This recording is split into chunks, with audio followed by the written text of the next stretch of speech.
Bonjour, monsieur Séraphin Samondouga, je m'appelle Nakaïla Angedla, donc journaliste indépendant, membre du milieu de la presse francophone. Alors, tout à l'heure, vous avez insisté dans votre intervention sur la responsabilité internationale de la communauté internationale que vous êtes venu effectivement mobiliser à partir de la France de Bruxelles.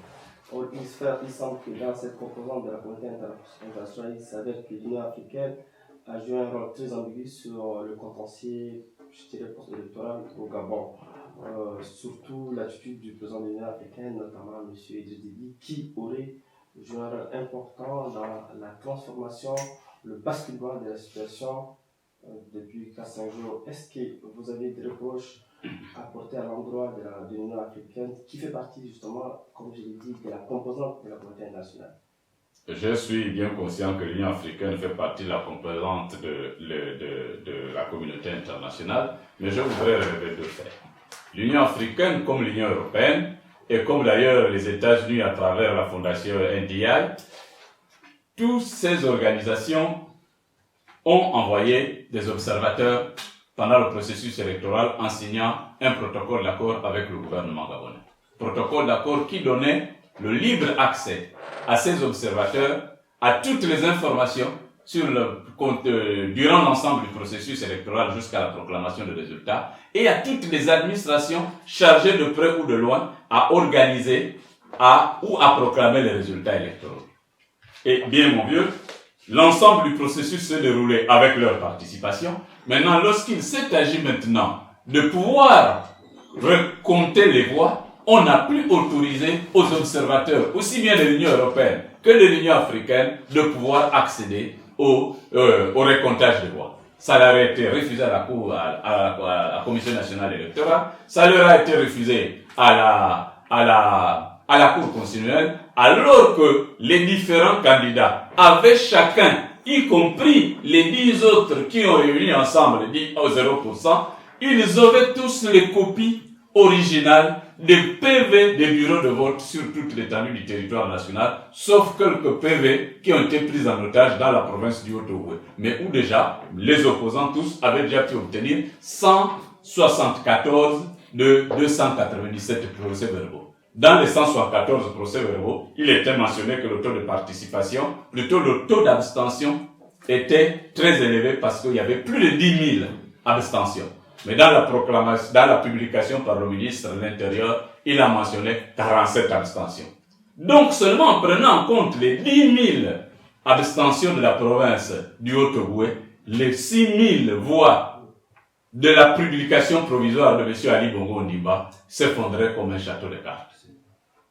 Et ce n'est même pas cela que la Cour constitutionnelle a pu faire parce qu'elle a refusé que les observateurs puissent y participer. Donc l'Union africaine, au départ, qui n'avait pas pris position pour dénoncer, pour demander clairement le recomptage, avait fini par demander le recomptage des voix. Première chose. Et que ce recomptage se fasse en présence des observateurs internationaux, dont les observateurs de l'Union européenne. La deuxième chose que je voudrais vous préciser, c'est que l'Union africaine, ce ne sont pas les observateurs de l'Union africaine qui sont venus à la Cour constitutionnelle au moment où la Cour constitutionnelle faisait la compilation. Maintenant, l'Union africaine, les observateurs n'ayant pas été acceptés, l'Union africaine a dépêché ce qu'ils ont appelé des juristes, anciens membres des anciennes instances constitutionnelles de quelques pays d'Afrique. Je crois au nombre de 5. Les résultats ont été donnés vendredi, le 23. Ces fameux juristes ne sont arrivés qu'à Libreville, pour ceux qui sont arrivés le plus tôt, mercredi, à la veille. Donc vous comprenez que l'Union africaine a été mise à l'écart comme les autres observateurs internationaux. La seule différence, c'est que les autres observateurs internationaux ont continué à demander, par le biais de leurs organisations qui les ont ambitionnés, faire constater, que le protocole d'accord, qui est une convention internationale, n'a pas été respecté, alors que les conventions internationales, selon le principe pacta sunt servanda, doivent être appliquées de bonne foi.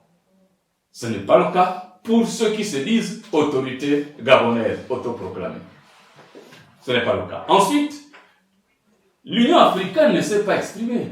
Pour que le président de l'Union africaine puisse exprimer une position de l'Union africaine, il faut qu'il ait au préalable réuni les chefs d'État de l'Union africaine et que l'ensemble des chefs d'État puissent prendre une position qui peut maintenant être rendue publique par le président ou par un ministre des Affaires étrangères du pays qui assure la présidence. Ce n'est pas ce qui a été fait. Donc, vous pourrez considérer que la position du moment est une position plutôt tchadienne qu'une position de l'Union africaine. Et vous n'avez pas également entendu parler de la présidente de la Commission de l'Union africaine, Madame Zuma. Voilà, je voulais donc vraiment que ça soit précis dans l'esprit de la communauté internationale. Et nous attendons le moment venu. Et je crois qu'il y a un sommet de l'Union africaine qui devrait se tenir En janvier, probablement même avant janvier. Je crois qu'il y a une réunion de l'Union africaine.